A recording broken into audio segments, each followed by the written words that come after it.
Well, I want to welcome everyone to the final episode of the University of Southern California Urshagi Center for Energy Transition, the Future of Energy podcast.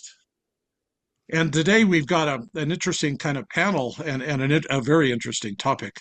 So I just want to give a little bit of an introduction, and I want to turn it over to Mr. Koerner, to who's going to moderate the panel for today. I found this kind of description in a LinkedIn post recently, and I thought it'd work perfect for the introduction to this episode.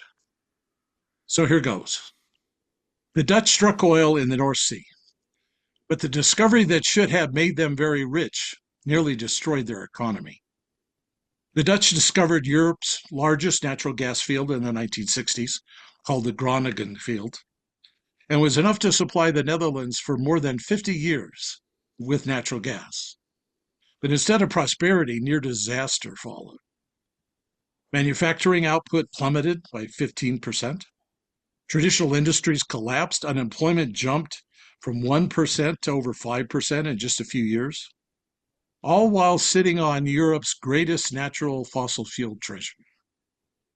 The culprit, sometimes been called the Dutch disease, is one of the most dangerous economic traps in the resource-rich nations. And here's how it works. Natural resource exports become massive foreign currency influx. Bring massive foreign currency influx. This strengthens the local currency dramatically. Stronger currencies make other exports uncompetitive globally. Dutch products became 20% pricier almost overnight. Imports became cheaper, crushing local industries from both sides. The manufacturing sector that had built such prosperity before crumbled. It couldn't compete internationally. It lost domestic market share to imports. It faced rising wages from the resource sector, and it struggled with higher production costs. The government at the time worsened things by using gas money for generous social programs that boosted consumption but ignored competitiveness.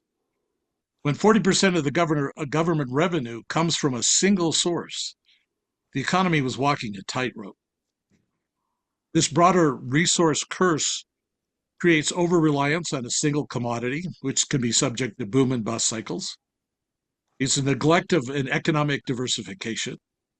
It presents vulnerability to global price swings, and it has a potential for corruption.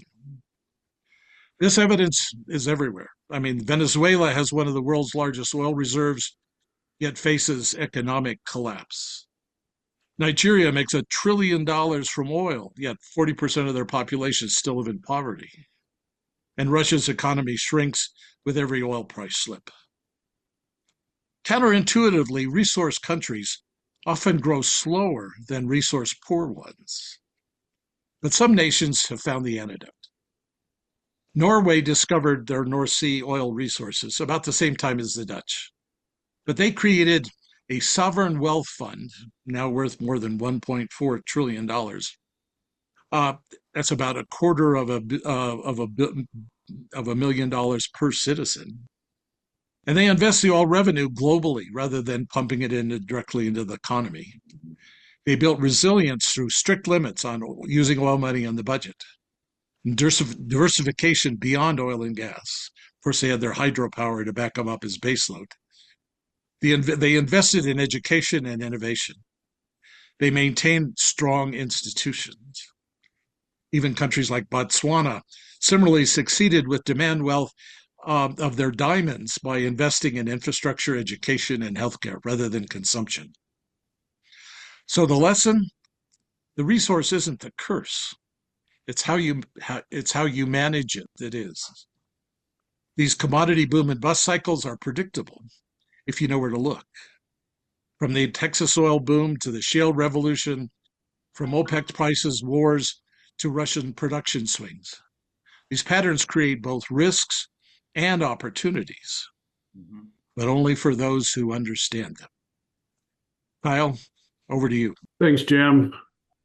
Appreciate that lead in and really appreciate the opportunity to lead this panel discussion today. We have a distinguished panel with us. we have an embarrassment of riches, which kind of alludes to what Jim has just talked about. It'll foreshadow some of our conversation today. As I reacquainted myself with their bios, whereas they're all what Malcolm Gladwell would call connectors, in my view.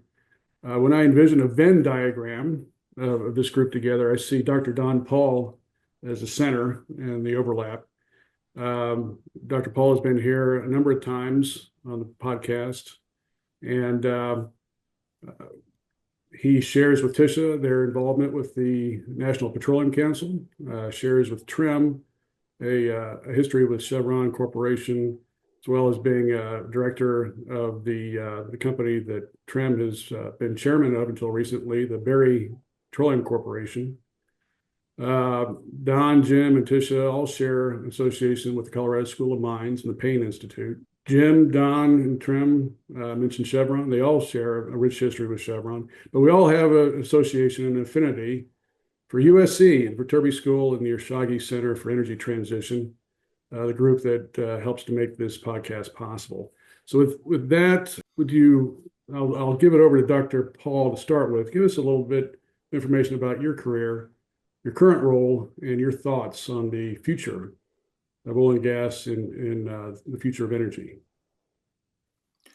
Well, I think there's a broad set of issues that float around this, and starting with Jim's introduction, this question of curse or benefit. If you look at the macro scale beyond any individual country, the question about whether fossil energy, for example, has been a curse or blessing over the years, I would change the question and say, has the industrialization of the world been a curse or a blessing? Because without fossil energy, you don't have industrialization. There never would have been the first industrial revolution without coal. There never would have been the second industrial revolution without oil. So ultimately, one of the conversations we were started with is, will the world continue to increase its energy demand? And if it doesn't, I would argue that the socioeconomic impacts will be dramatic, if not severe. I mean, the world has increased its standard of living by using more energy. And then you can say, well, where does that come from? And I think that's something that has evolved over time. But the history of energy is, when we add new sources, such as we have in the last couple of decades, as solar and wind have shown that they can contribute at an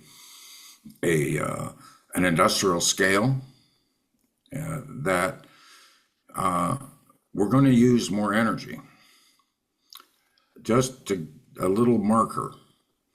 If you just think about the nominal growth that comes from more people, from the growth of the economy supporting those more people, offset by efficiency gains, you need about 2% more every year. Now, we can get into whether we talk about there are new things that are increasing that, but at 2%, that's a major power plant has to be added every single day to meet the 2%. So if we don't use more energy, and then you can get back to say how much of that should be fossil energy, and that will evolve over time. But that has provided the base for growth. And growth in energy is what's required for growth in economies and growth in the standard of living of populations. So the idea that we're not going to grow energy, I think, is really not realistic. And so that's where I would come from.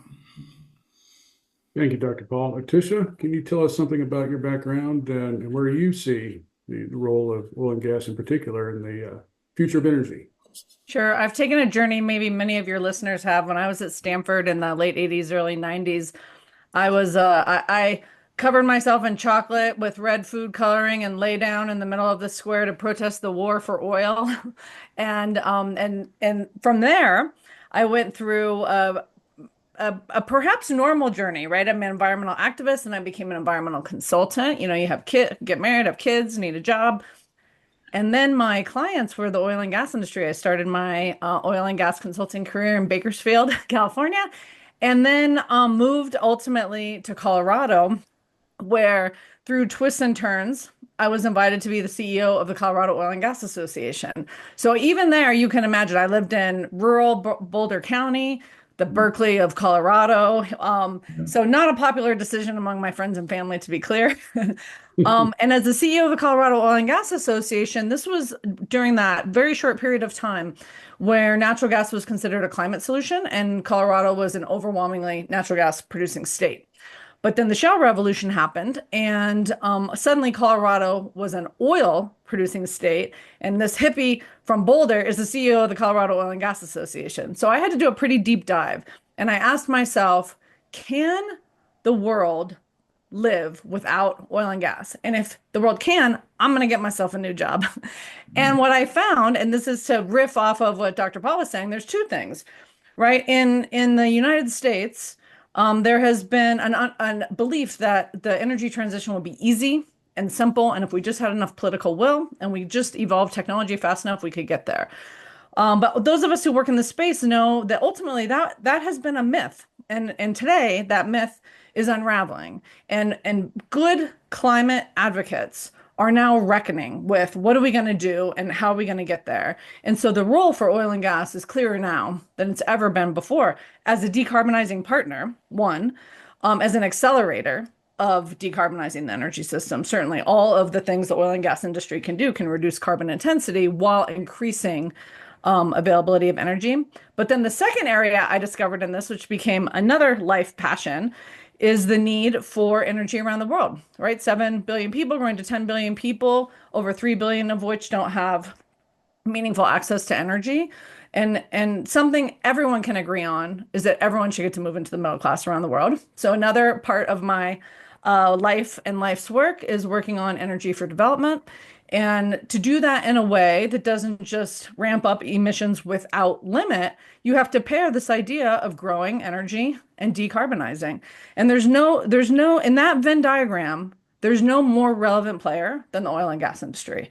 So that's why I work where I do, because I can be committed to the future of energy, and I can be committed to, I think, the greatest industry in the world who can solve the world's greatest problems.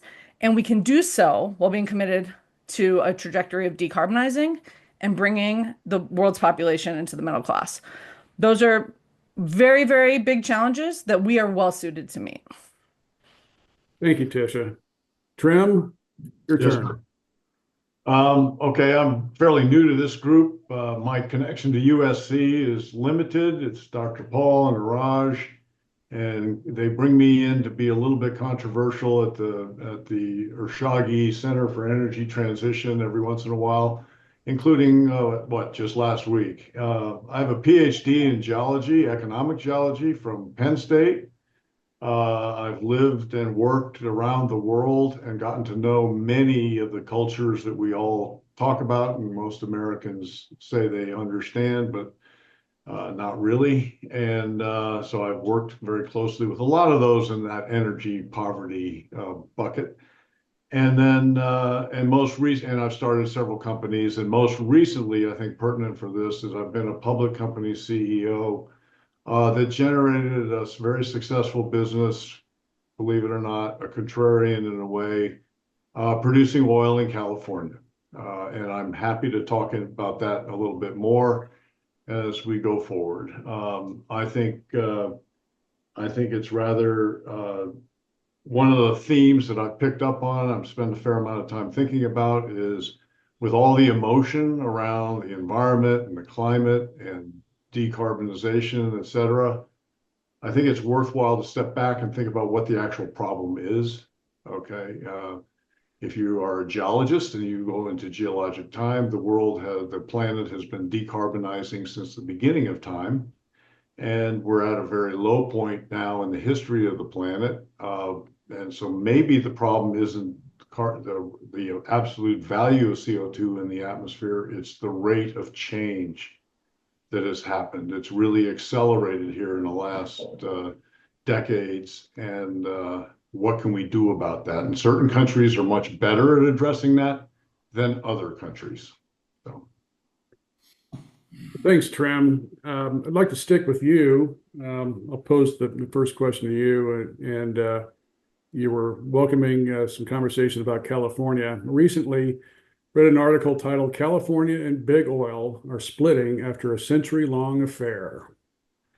There's a lot to that, but I wondered if you could offer your thoughts, in particular with California, their relationship with the oil and gas business, and more broadly, we'll build on this. You know, California is what I'll call a laboratory. We had a conversation with Secretary Wright where we talked about laboratories around the world. And Trem, you played in some of those spaces about how they've addressed the energy mix and the trade-offs. But tell us a little bit about your involvement in California and the big split. I think it's a perceived split. And I'll tell you why.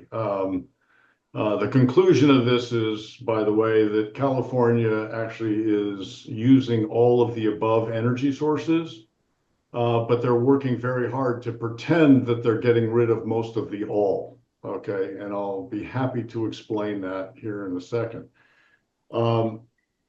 Today, California uses a lot of oil, mainly for transportation. And it really does use a lot of it. It trying very hard to reduce the amount of oil that's produced in two of the richest oil basins in the world, the San Joaquin and the LA basin, with more reserves and more access than almost any other basin on the planet. And so, but at the same time, it still has about 30, 35 million, depending on who you read, vehicles on the road. They drive an unbelievable 340 billion vehicle miles every year, which comes down to, if you do the simple math, that's 27 miles a day per vehicle. Okay, so think about that. Most people drive maybe 10, maybe. Yeah, it's the most. But, you know, so that's a lot of miles, and it's a big state. And not only that, but of that 30 to 35, only about 6% or a couple million are EVs. And most of those EVs are owned by people that have multiple cars, and they use the EVs for town cars, you know, going to the grocery store or something like that. Mainly because the lack of infrastructure, and they're kind of fun things to have. But what's interesting to me is the sales of those EVs has stayed about the same now for 2 or 3 years, flattened out at about a quarter of the sales each year. So it's interesting to watch that part of the laboratory.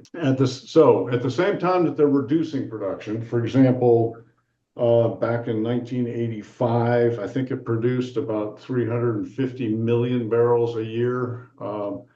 Today, it produces about, which by the way was about 1.1 million barrels a day. And today it produces a little over 300,000 barrels a day. Mainly this reduction is due to regulation. You know, there's some offset regulation that they're doing that is inhibiting the drilling of wells in LA, particularly. You can't get a drilling permit.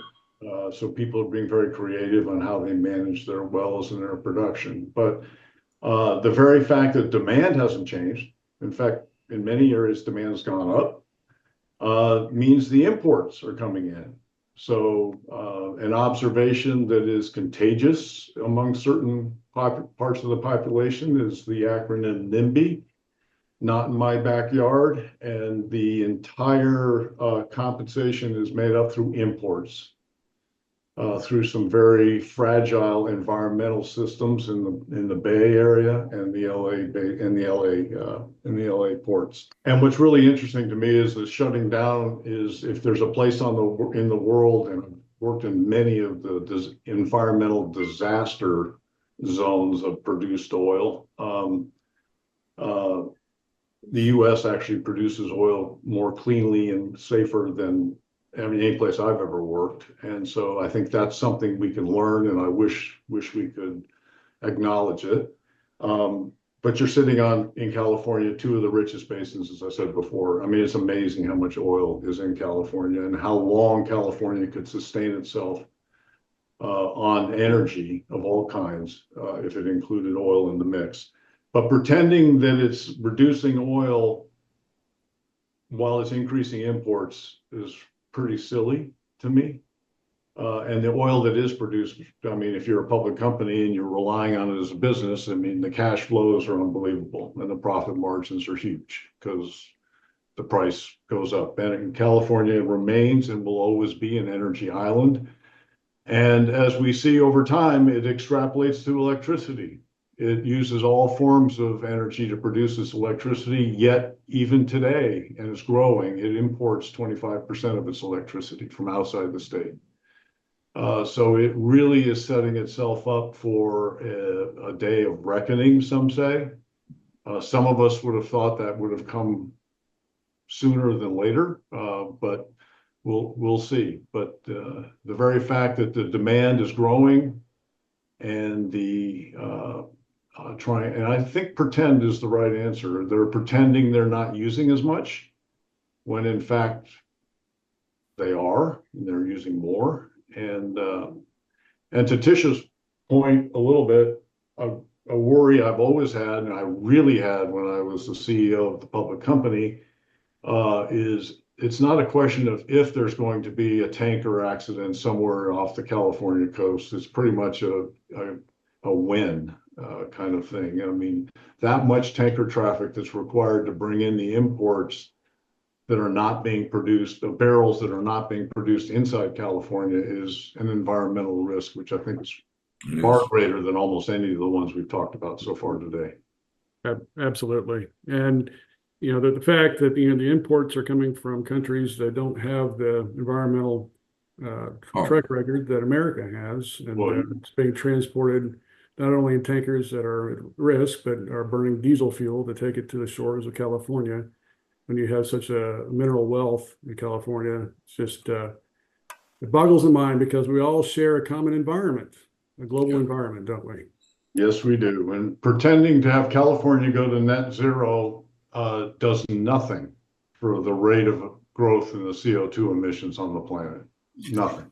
Correct. There are no walls. People like to be told they're insignificant, but California in that discussion is insignificant. So, yeah, Kyle, if I might add something on top of Trem's, sure. I would argue that California's energy system is exactly what it was designed to be, and that California, as an energy model, is one built around a very parallel to what you have in Western Europe. High prices to dampen demand and drive efficiency. So high electricity prices above 30 cents a kilowatt hour, very similar to Western Europe. High gasoline prices that in fact, in some cases, when you get over $5 are very similar to what you have in Europe. That this was the goal. The goal was to raise prices and dampen demand. And part of the equation too is in effect outsource your carbon footprint to other parts of the world and other states. And it's very much of the consistent with what some would call a post-industrial society, where you import what you want and what you need. You don't make steel, you don't make aluminum, you don't make automobiles, very few, you don't make aircraft, you do make food, you do have agriculture, but basically it's a post-industrial world which allows you to import what you need and outsource your footprints. And I think that's I would argue that people who have been working in the California energy system and developing the policies and regulations, you've got what you wanted. Excellent point, Dr. Paul. And I think that the final piece, but is the one that's going to really play out, is California also has carbon pricing, unlike most places.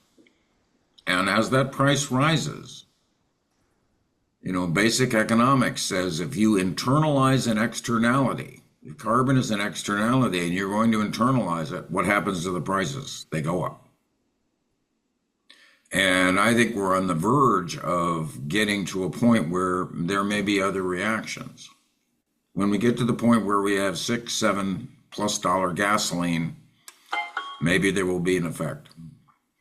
We already have very expensive electricity compared to anywhere else in the United States, except perhaps for Hawaii. But I think that this is really the system that was designed in California. So the other kinds of things like shutting down in-state production to import the oil that you need, it's basically an outsource your energy system model.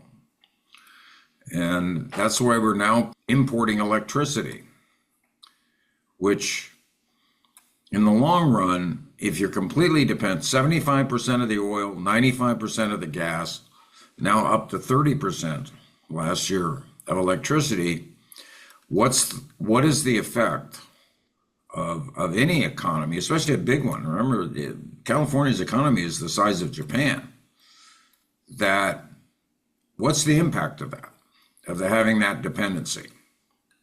And I think that's a serious question. People are starting to wonder about that.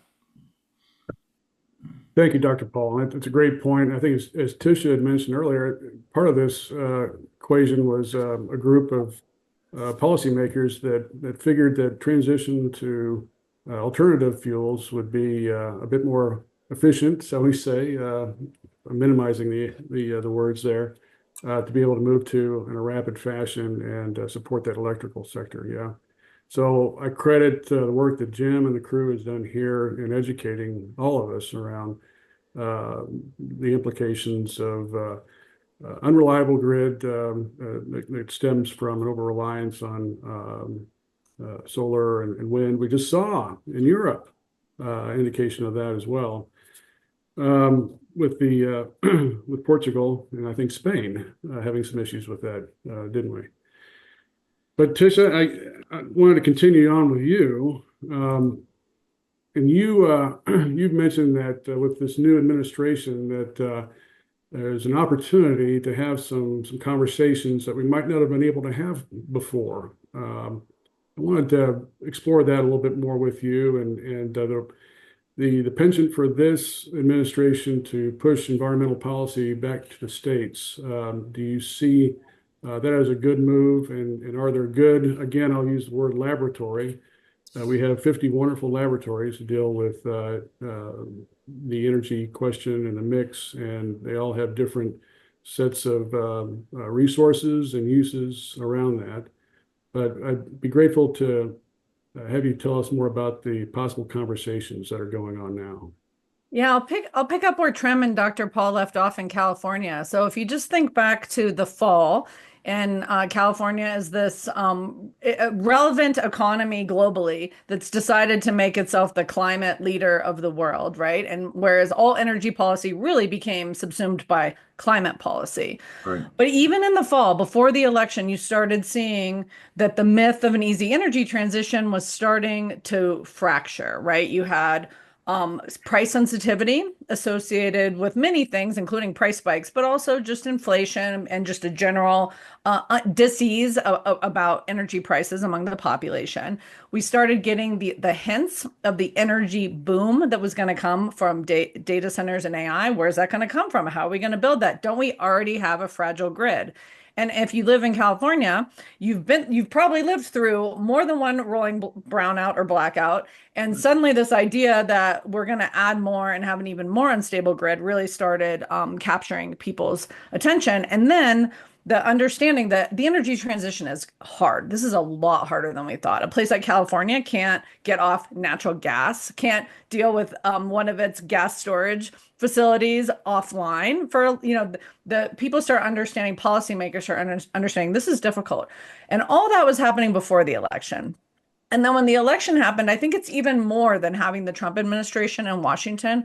There was really a repudiation of overreach on the part of the left by the public. The public said, we don't want what we consider to be just progressive overreach. And you still see it in the way Democratic lawmakers and policymakers are casting about for a new identity and a new place to land.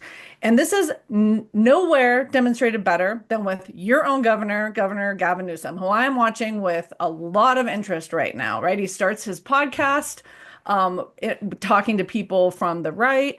He then not only runs Chevron out of California, but then sends a letter to his own regulator saying, "Hey, you should make it easier to refine in California. Like you guys are making this awfully hard." And I think that speaks to this idea that even the most progressive state, maybe the most progressive regime in the world, is now saying, whoa, this is going to be hard. There's going to be consequences, and we need to find a way to do things differently. That's what I think is really interesting about this moment. Now, what does that mean for oil and gas and oil and gas leaders? It is very tempting for us to say, we told you so. We told you, we've been trying to educate you for a long time. This is hard. But I think there's a better way. And I think the way is we share your ambition. We share your desire for more energy, affordable energy, reliable energy, decarbonizing, and we are your best partner to get there. But we're going to have to think about things differently. We're going to have to think about what I call the 3 T's of energy realism: trade-offs, time frame, and truth. Now we have room to talk about those things. So there is a balance here, right? This is our industry's moment to contribute and participate in a different way. But I think it's going to be by leadership and building bridges, not by hunkering down where we've been the whole time. So that's what I think is really interesting about this moment. Thanks, Tisha.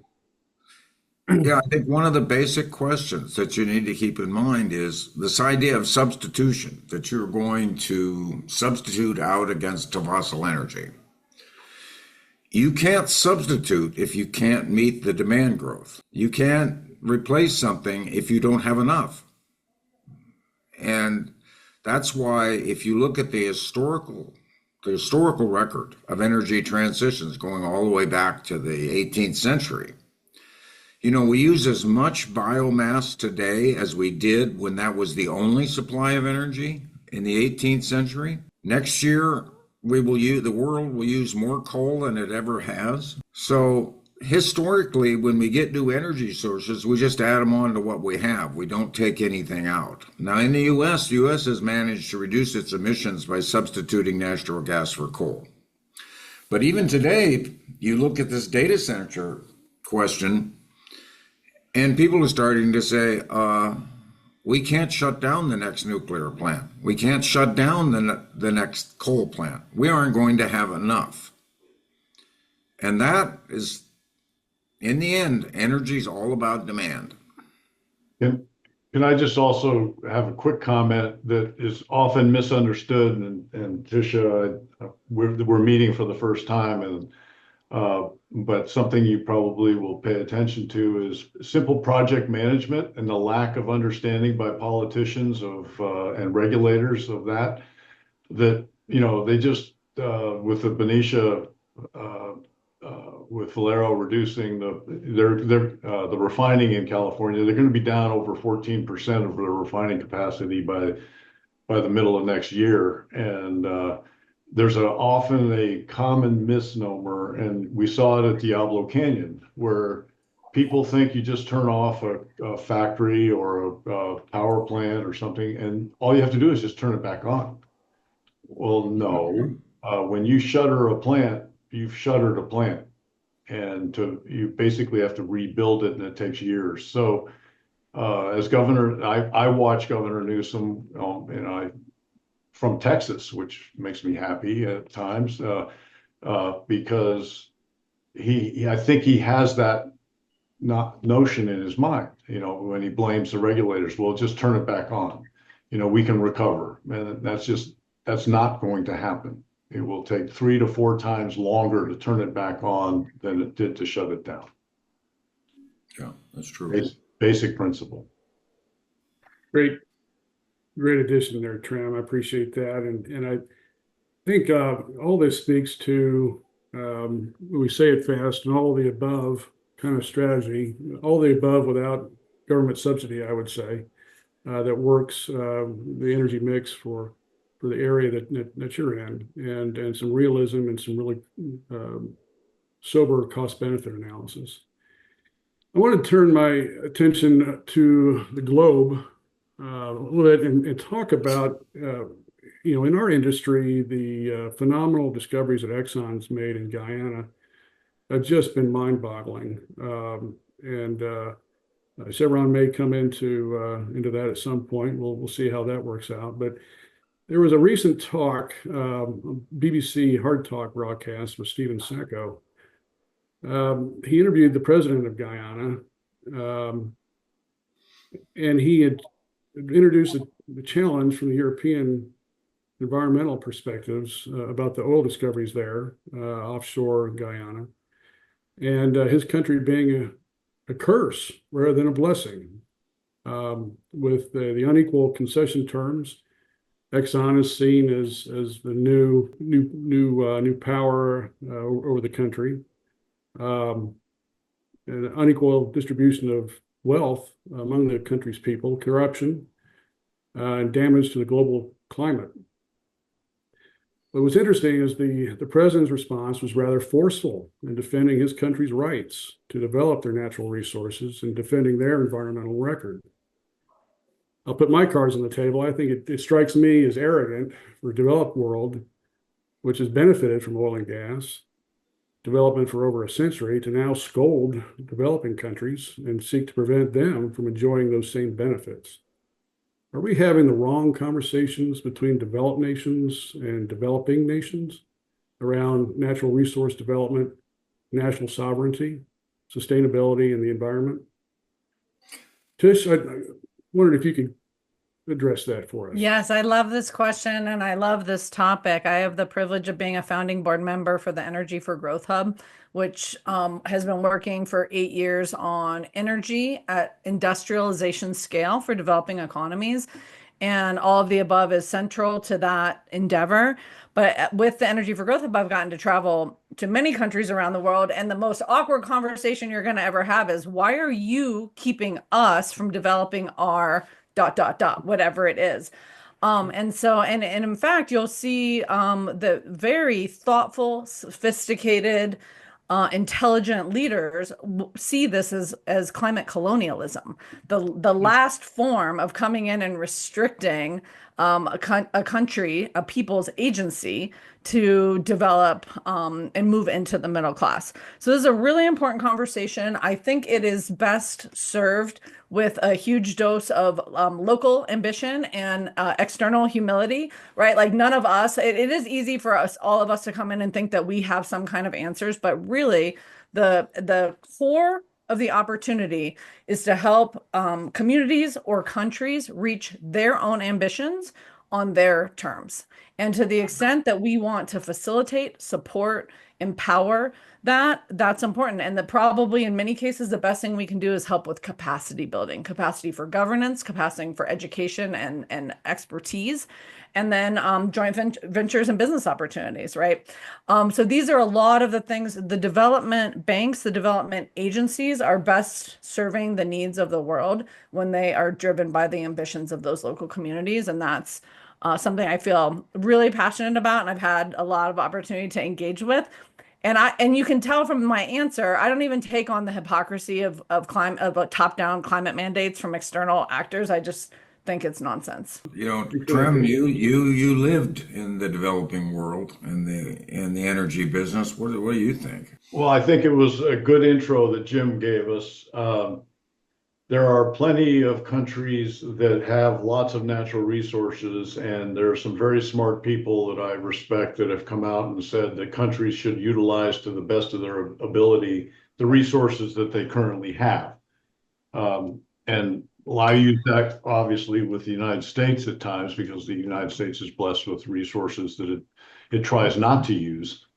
But living in Russia, seeing the issues with Russia, seeing the fact that there isn't anybody I know outside of Russia who can name one product that they actually buy that's Russian made, tells you pretty much everything you need to know about what happens when 40 to 50% of your economy is based on one product, or two products, in this case, oil and natural gas, but both of them fossil fuels. And also having spent a lot of time in very poor parts of the Middle East and then Africa, and then trying to do business in India, which is a different story and a different podcast. But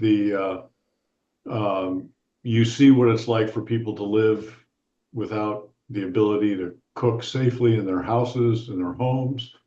It's why, I've really nurtured an acquaintance with Chris Wright before he disappeared into politics on this, because we came at it from different perspectives, but basically the cultural aspect. And so it comes down to leadership. It comes down to politics. For a long time, the richest place in the United States was Plaquemines Parish, Louisiana. It also was, the same time, was the poorest place on the planet. And the reason was it was bad leadership and a lot of corruption at the top. It doesn't need to be that way. And there are plenty of examples that you never hear about where it's handled beautifully. Norway was mentioned as one. I would say the United States overall is another one where you have a good diversification of the economy. And energy is used to build the economy. It's not used as the economy. As the economy, right. Okay. And so that's important. So, and I'll just say this, the number one thing that binds most of the people on the planet that I found, others I'm sure will argue because I'm not a sociologist or any of that, is that everyone is out to manage and protect their families. That's the one thing that binds us all. And as a result, we should be aligned on how we can put a light bulb in pretty much everybody's house at some point. Fair enough? Fair enough. Great ambition. My experience in the South Atlantic, particularly in West Africa, that wealth only as to divides among tribes and families, leading countries, and you have obscene wealth adjacent to just abject poverty, and it's foundational to equity is the rule of law and leaders that are interested in the welfare of their people. And all too often, unfortunately, we don't see that coming together. Could I mention two things that people need to keep in mind as we think about the build out of the renewable energy system with solar panels, wind, and then electric vehicles, for example? This same statement that we're talking about with oil and gas is a growing issue for mining. And in fact, anybody that's been involved in mining realizes that certainly from the surface environmental point of view, mining is far more damaging than oil and gas. And the scale of mining that will need to take place, for example, for lithium and for rare earth minerals to power the battery economy, which is growing up, is going to have tremendous impacts, at least as large as oil and gas will on certain locations. That's one. The second thing, in the IEA's report, noted another key. We've talked about data centers, but on a global scale, the new growth point for energy is cooling. As people move to the middle class in Africa, Southeast Asia, what's the first thing they buy? It's not a car, it's going to be an air conditioner. And anybody spend any time in those locations know that's critical priority. Can you imagine the demand that's going to come when 1 billion people add air conditioning? Well, it's happening. It's happening now. Yes, that's what I'm saying. And so you get back to where we started. There's just no conceivable way, unless you want to leave a huge chunk of the world in abject poverty, that you aren't going to use more energy. Yeah. And that growing demand, and when we talk about AI centers, and this is a whole other that's a whole. But I get concerned about the moral question about building these AI centers when we have such poverty, energy poverty across the globe. Well, I'll set that aside for now, but it's clear that really an all of the above strategy, and nuclear power plants. I wish they were permitted 20 years ago so they could be online now, but we are meeting a day of reckoning around the cross between the demand and the supply of energy. And we really have to not talk in terms of polluting energy and clean energy, because the clean energies that we point to, Dr. Paul, you mentioned the rare earths that are required in these seemingly clean batteries to run our electronics and these EVs. Batteries are particularly.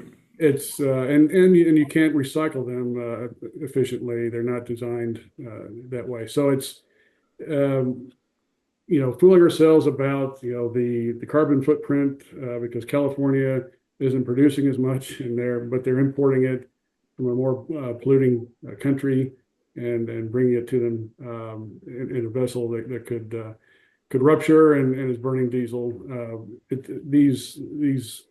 We're fooling ourselves, and we're playing pretend. And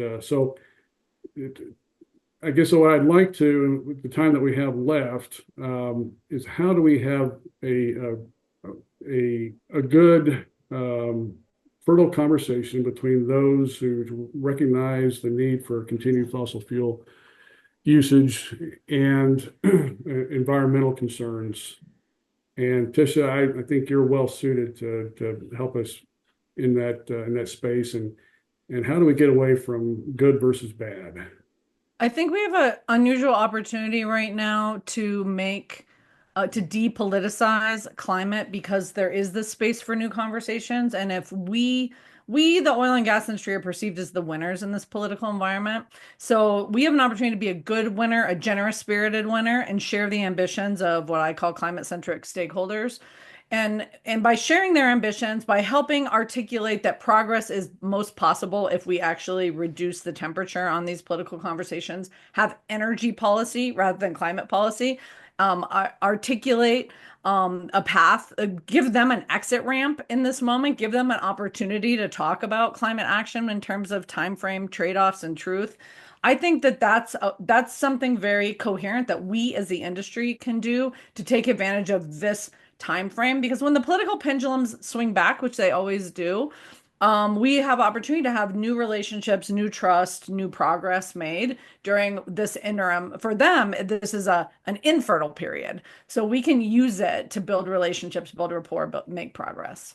Good point. I think that's so spot on, because we are dealing with a political environment that's 4-year chunks from an executive stance, and executive orders get overwritten almost reflexively from one administration to another. So having a conversation that lays a foundation that maybe carries policy, energy as opposed to environmental policy, into the future is brilliant. And we're so blessed to have you in that space and having those conversations. Thank you, Tisha.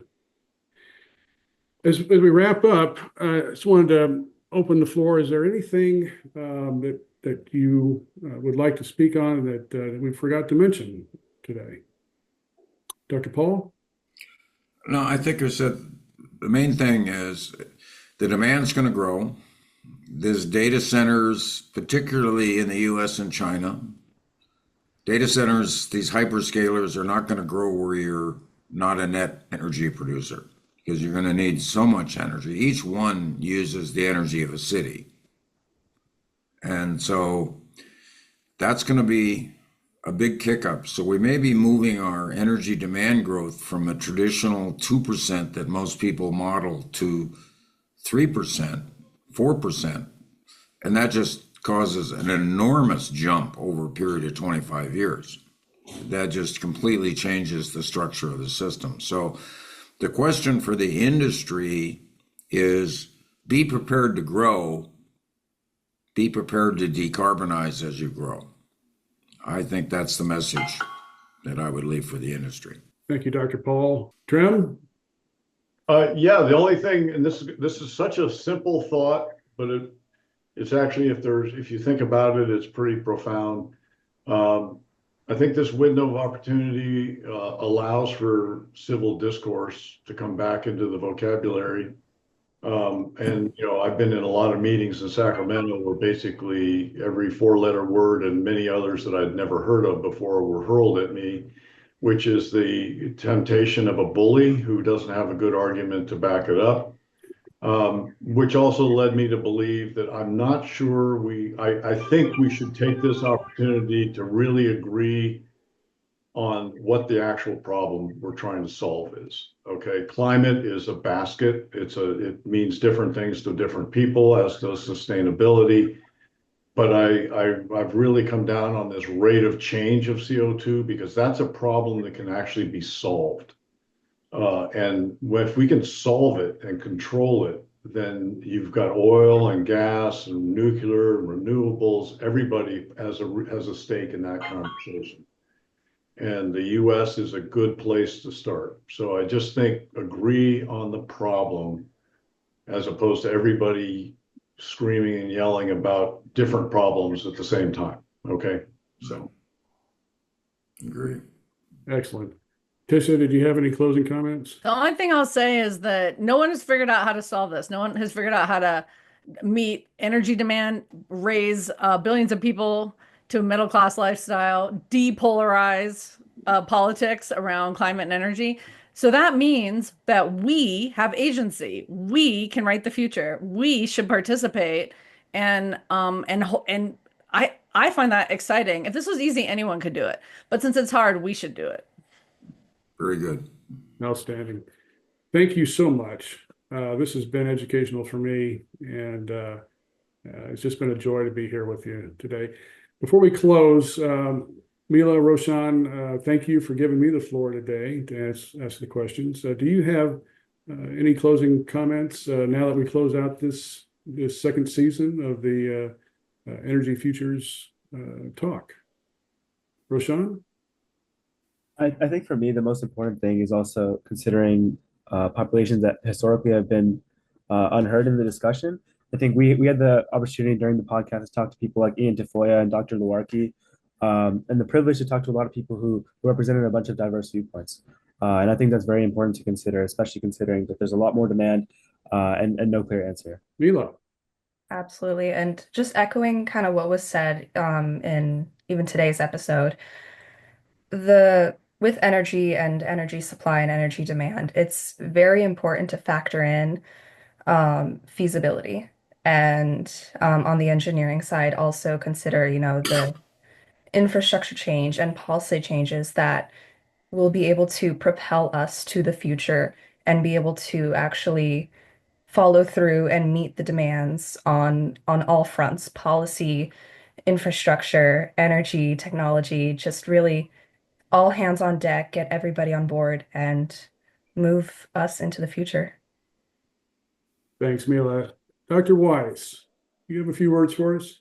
Yeah, thank you so much. I just want to amplify this note about instilling agency in the next generation. As a professor at the University of Southern California, Viterbi School of Engineering and Society program, we really focus on engineering for social impact. And so this is, of course, energy is just a real core issue. And what I've come to realize through this podcast is just I have such an expanded view of energy, what I would call dynamism. It's we're not transitioning from one static point to another. It's just this constant innovation. It's just an area where we're constantly innovating, and it's so central to our way of life and the future of the world. So I'm really pleased to be a part of bringing that message to the next generation. Good. My granddaughter's about to join you. Yeah. So. Good. Well, the Chinese proverb, may you live in interesting times, sometimes meant as a curse. I think it's a blessing. And I think oil and gas, all forms of energy, are a blessing. So with that, thank you so much. Thank you, Jim. We appreciate your leadership around this. And until the next season, signing off. Thank you. Bye. Thank you. Thanks. Thank you so much for joining us for the future of energy. Special thanks to each of our guests today and to our technical wizard, Abhi, for his important contributions to this episode. Don't forget to subscribe to our podcast so you can automatically get access to all our new episodes. You can find us on Apple, Spotify, YouTube, or wherever you get your podcasts.